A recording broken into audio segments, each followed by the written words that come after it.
एक बड़ी खबर आ रही है। सुप्रीम कोर्ट ने 6 हफ्ते के अंदर बीसीसीआई का चुनाव कराने का आदेश दिया है। साथ ही यह भी कहा गया कि श्रीनिवासन बीसीसीआई का चुनाव नहीं लड़ सकते हैं। तो श्रीनिवासन के लिए बड़ा झटका देश की सबसे बड़ी अदालत से। सुप्रीम कोर्ट ने 3 जजों की कमेटी बनाई है जो चेन्नई सुपर किंग्स और राजस्थान रॉयल्स पर कार्रवाई से मुतालिक फैसला करेगी। तो बीसीसीआई अध्यक्ष का चुनाव 6 हफ्ते के भीतर हो, यह कहना है सुप्रीम कोर्ट का। और श्रीनिवासन के लिए एक बड़ा झटका है। बीसीसीआई का वो चुनाव नहीं लड़ पाएंगे। अदालत ने साफ ये बात कही है कि हितों के टकराव का ये मामला है। या तो बोर्ड में रहें या फिर आईपीएल की टीम खरीदें। तो सुप्रीम कोर्ट से श्रीनिवासन को एक बड़ा झटका लगा है। आईपीएल नियम बदलने पर भी कोर्ट ने सख्त टिप्पणी की है। तो आईपीएल स्पॉट फिक्सिंग पर सुप्रीम कोर्ट का बड़ा फैसला, इस वक्त की अहम खबर। श्रीनिवासन के लिए बड़ा झटका। अब से कुछ ही देर पहले देश की सबसे बड़ी अदालत से यह फैसला आया है। एन श्रीनिवासन बीसीसीआई अध्यक्ष का चुनाव नहीं लड़ पाएंगे। हितों के टकराव के दोषी पाए गए हैं श्रीनिवासन। और हितों के टकराव के जिस तरह से वो दोषी पाए गए हैं और बीसीसीआई नियमों में बदलाव को भी सुप्रीम कोर्ट ने गलत माना है। 3 जजों की बाकायदा एक कमेटी बना दी गई। लब्बो लुबाब यही कि श्रीनिवासन बोल्ड हो गए हैं। सीधे आपको लिए चलते हैं सुप्रीम कोर्ट। हमारे साथ प्रभाकर मिश्रा हमारे सहयोगी इस वक्त जुड़ गए हैं। प्रभाकर, जरा तफसील से बताएं क्या कुछ कोर्ट ने कहा, क्या अहम रहा आज? सबसे बड़ी खबर है वो ये है, श्रीनिवासन के लिहाज से अगर देखा जाए तो एक तरफ जहां सुप्रीम कोर्ट ने श्रीनिवासन को पूरे मामले को कवर अप करने का जो एलिगेशन था उसको खारिज किया है, लेकिन कोर्ट ने कहा है कि जो बीसीसीआई का रूल है 6.2.4 जो इजाजत देता है कि बीसीसीआई का ऑफिशियल भी टीम रख सकते हैं, तो उसे खारिज कर दिया, स्टेप डाउन कर दिया। कोर्ट ने अपने ऑब्जर्वेशन में कहा कि ये जो नियम है वो real villain of the game है। तो इस लिहाज से अगर देखा जाए तो श्रीनिवासन अगर उनके पास टीम है तो वो बीसीसीआई प्रेसिडेंट का पद का चुनाव नहीं लड़ पाएंगे। ये बड़ी खबर है जो कोर्ट ने कहा है। दूसरी जो बात कही है कि जो 2 टीम्स हैं, गुरुनाथ मयप्पन और राज कुंद्रा की जो 2 टीमें हैं, Chennai super Kings and Rajasthan Royals, इनके खिलाफ, और ये 2 इंडिविजुअल हैं, इनके खिलाफ क्या कार्रवाई होगी, इस कार्रवाई के लिए सुप्रीम कोर्ट ने एक हाई पावर कमेटी बनाई है retired justice CJI justice Lodha के नेतृत्व में, जो ये तय करेगी कि इनके खिलाफ क्या कार्रवाई हो, किस तरह की कार्रवाई हो, क्या एक्शन लिया जाए। तो इसे इस तरह से देखा जाए कि अब सुप्रीम कोर्ट के मैं आपके पास दोबारा लौटूंगा, हमारे साथ मौजूद रहिएगा। इस वक्त हमारे साथ senior sports journalist Chandrashekhar Luthra साहब जुड़ गए हैं। चंद्रशेखर लूथरा जी, कैसे देख रहे हैं आज के इस फैसले को आप? देखिए, आज क्रिकेट की जीत हुई है। मुझे नहीं मालूम लोग किस तरह कहेंगे श्रीनिवासन बाहर या कोई और बाहर हुआ, लेकिन ये क्रिकेट की बहुत बड़ी जीत है। मुझे मालूम है, हम 20 साल से क्रिकेट को कवर कर रहे हैं।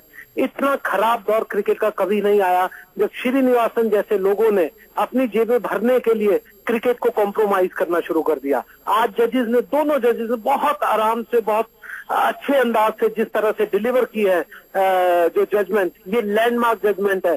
सिर्फ क्रिकेट में नहीं, आज से हर स्पोर्ट्स बॉडी में ये जजमेंट लागू होगी। ये मानिए कि आज से कॉन्फ्लिक्ट ऑफ इंटरेस्ट किसी भी बॉडी में नहीं होगा। ये मानिए कि आज से श्रीनिवासन जैसे लोग अपनी दुकानें नहीं चला पाएंगे। आज के बाद अगर आपको क्रिकेट एडमिनिस्ट्रेटर बनना है तो आपको क्लीन होना पड़ेगा विदाउट एनी कमर्शियल इंटरेस्ट। ये आज की सबसे बड़ी जीत शायद क्रिकेट की, और खासकर जो श्रीनिवासन का डिफेंस था, ये मैं जरूर कहना चाहूंगा, जो उन्होंने अपने बचने के लिए गावस्कर जैसे लोग, गांगुली जैसे लोग, अनिल कुंबले जैसे लोगों को ढाल बनाने की कोशिश की थी कि अगर मैं जाऊंगा तो उनका भी कॉन्फ्लिक्ट ऑफ इंटरेस्ट है क्योंकि वो भी पैसा कमा रहे हैं। इस बात को बिल्कुल दरकिनार कर दिया कोर्ट ने कहा आपका और उनका कमर्शियल इंटरेस्ट।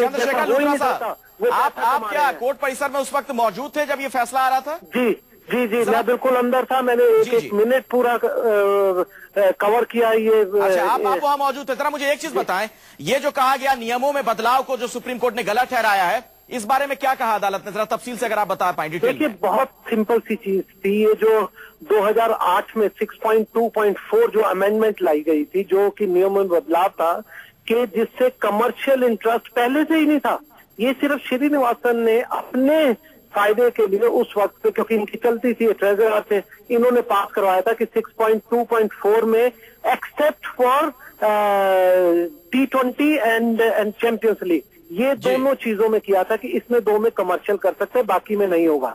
उस चीज को आज कोर्ट ने बिल्कुल बाहर करके रख दिया, उसको स्ट्राइक डाउन कर दिया। कोर्ट ने कहा ये नहीं हो सकता, ये क्लियर कट वायलेशन है, क्योंकि आप पब्लिक इंटरेस्ट, पब्लिक फंक्शन आप डिस्चार्ज कर रहे हैं। आप ये नहीं कह सकते। ये जो श्रीनिवासन, तो बहुत ही लैंडमार्क ये जजमेंट है। चंद्रशेखर लूथरा साहब, बहुत बहुत शुक्रिया न्यूज 24 से बात करने के लिए। और इस वक्त हमारे साथ हमारे वरिष्ठ सहयोगी सुकेश रंजन भी न्यूज रूम से जुड़ चुके हैं। सुकेश, इसका सीधा सा मतलब निकाला जाए, अदालत का जो फैसला आया है कि चंद्रशेखर श्रीनिवासन बोल्ड हो चुके हैं। जी बिल्कुल, जो डर्ट थी क्रिकेट की उसको साफ करने के लिए सुप्रीम कोर्ट ने कहा है। अभी तक ऐसी स्थिति थी कि बीसीसीआई एक ऑटोनोमस बॉडी की तरह काम किया करता था, उस पर किसी का प्रभाव लगता था नहीं, किसी की लगता था एनक्रोच नहीं कर सकता उसको कोई। वो पहली बार सुप्रीम कोर्ट ने इसको धता बताया है। आप भी किसी के मातहत आते हो, आपको भी स्वच्छता के साथ काम करना पड़ेगा, आपको स्वच्छ दिखना पड़ेगा, आपको इस डर्ट से निकलना पड़ेगा, क्योंकि क्रिकेट जो है इस देश में रिलीजन की तरह है। एक पैरेलल अगर आप खींच के देखें, जैसे दिल्ली की राजनीति में अरविंद केजरीवाल के खिलाफ बीजेपी को किरण बेदी को लाना पड़ा क्योंकि एक क्रेडिबल चेहरा चाहिए था, वैसे ही क्रिकेट को भी इस डर्ट से निकालना पड़ेगा। ऐसे लोग जो क्रिकेट को बदनाम कर रहे हैं उनको बाहर निकालना पड़ेगा। तो पहला बड़ा फैसला है कि श्रीनिवासन जो है वो चुनाव नहीं लड़ सकते हैं। दूसरा बड़ा फैसला यह है कि हो सकता है। तो याचिकाकर्ता आदित्य वर्मा को आप सुन रहे थे। जाहिर तौर पर क्रिकेट के इतिहास में अगर देखें तो आज का दिन ऐतिहासिक है। प्रभाकर मिश्रा के पास आपको लिए चलते हैं, हमारे सहयोगी सुप्रीम कोर्ट से हमारे साथ मौजूद हैं। प्रभाकर, इस याचिका ने, आदित्य वर्मा की याचिका ने बीसीसीआई को भी अब स्वच्छ भारत अभियान का हिस्सा बना दिया है। निश्चित तौर पर अखिलेश, अगर हम ऐसे कहें कि देश में जहां स्वच्छ भारत का एक अभियान चल रहा है, सुप्रीम कोर्ट का जो ये फैसला है निश्चित तौर पर स्वच्छ क्रिकेट की तरफ जाता हुआ दिख रहा है। क्योंकि एन श्रीनिवासन के बहाने, मयप्पन के बहाने जब मामला सुप्रीम कोर्ट में आया तो पहला तथ्य था वो ये था कन्फ्लिक्ट ऑफ इंटरेस्ट का।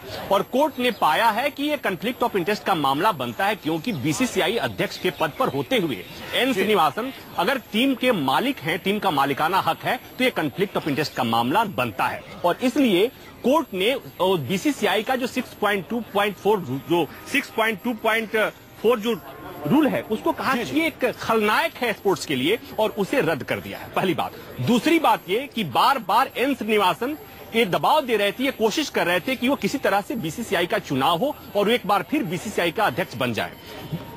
बीसीसीआई भी उनके बगैर चुनाव कराने को तैयार नहीं थी। सुप्रीम कोर्ट ने कह दिया कि चूंकि आपके पास एक टीम है और आप का कमर्शियल इंटरेस्ट है, इसलिए आप चुनाव नहीं लड़ सकते। दोबारा आपके पास लौटूंगा, विस्तार से मैं आपसे बात करूंगा। सुकेश भी मेरे साथ मौजूद हैं, उनसे भी मैं बात करूंगा, पूछूंगा कि अगर बीसीसीआई के बारे में ये कहा है सुप्रीम कोर्ट ने कि प्राइवेट बॉडी नहीं है तो इसका क्या